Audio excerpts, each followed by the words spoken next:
ఇక కాంట్రాక్టర్లు లోపభూయిష్టంగా వ్యవహరించడం వల్లే కాళేశ్వరం కూలిపోయిందన్నారు బీజేపీ ఎమ్మెల్యే పాల్వాయి హరీష్ బాబు. కాళేశ్వరంలోని 7వ బ్లాక్ పనిచేయదు, బ్లాక్ను పూర్తిగా తొలగించాలని ఎన్డీఎస్ఏ రిపోర్ట్ ఇచ్చిందన్నారు. కాళేశ్వరం ప్రాజెక్టును రిపేర్ చేసేందుకు అయ్యే ఖర్చంతా ప్రభుత్వమే భరించాలని గుత్తేదారులు లేఖలు రాస్తున్నారు. కాళేశ్వరం ఖర్చులను భరిస్తే ప్రభుత్వం దివాలా తీస్తుందన్నారు. ఇక గుత్తేదారులు ప్రభుత్వానికి డిక్టేట్ చేయటం ఏంటని వెంటనే గుత్తేదారులపై చర్యలు తీసుకోవాలని పాల్వాయి హరీష్ బాబు డిమాండ్ చేశారు. కాంట్రాక్ట్ సంస్థలు ఇవాళ లోపభూయిష్టంగా పనులు చేయడంతో ఇవాళ కాళేశ్వరం ఇవాళ రాష్ట్రానికి అక్కడికి రాకుండా పోయింది. దాంట్లో అప్పటి ముఖ్యమంత్రి, అప్పటి సాగునీటి శాఖ మంత్రి పాత్ర ఉన్నదనేది మనం అందరం కాదనలేని సత్యం. అది కేసీఆర్ గారి మానసపుత్రిగా సైట్ సెలక్షన్ దగ్గర నుంచి, డిజైన్ దగ్గర నుంచి, ప్లానింగ్ దగ్గర నుంచి, కన్స్ట్రక్షన్ వరకు అన్ని నేనే చేసినా అని గతంలో ఆయన చెప్పుకున్నాడు. మనం కొత్తగా చెప్పాల్సిన అవసరమే లేదు.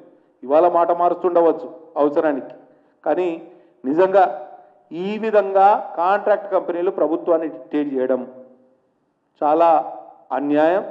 వెంటనే ఈ 2 కాంట్రాక్ట్ సంస్థలని వాళ్ళ పురమాయించి వాళ్ళ దగ్గర నుంచి పూర్తి స్థాయి సొమ్ము ఏదైతే కాళేశ్వరంలోని మేడిగడ్డ, సుందిల్లా అన్నారు 3 బ్యారేజీలు ఇవాళ అక్కడికి రాకుండా పోయినాయి.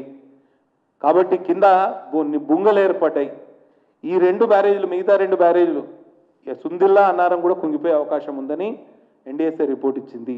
కాబట్టి గుత్తేదారు సంస్థల మీద చర్యలు తీసుకోవాలి. మీరు తప్పకుండా ప్రజలకు వాస్తవాలు తెలియజెప్పాలని నేను భారతీయ జనతా పార్టీ శాసనసభ పక్ష తరఫున డిమాండ్ చేస్తున్నాను.